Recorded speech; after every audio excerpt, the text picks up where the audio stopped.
How to pause progressive insurance. Welcome and let's get right into this tutorial. Launch your preferred browser and search for Progressive Help.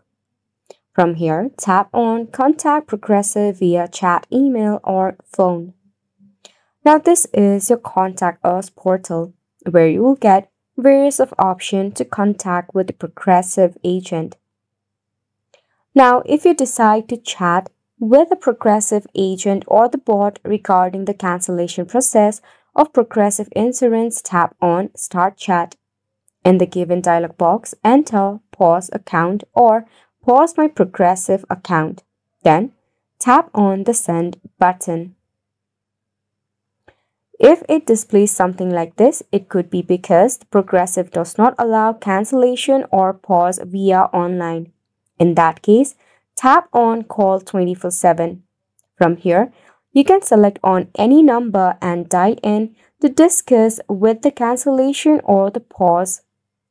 If not, you can tap on the Send Email button. From here, tap on Select a Topic.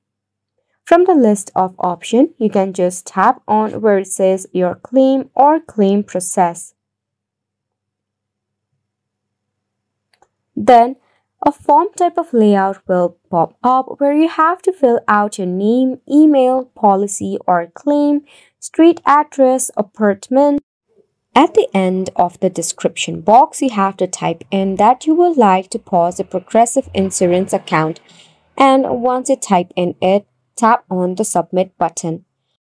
Once you do this, the Progressive Insurance team will review your application and get back to you via mail. If not, you can just dial in to 1-866-416-2003 and discuss regarding the pause of your auto policy. You will have to answer some of the questions about your policy and provide your desired pause date. And it's a wrap for the video as well. Thank you so much for tuning in.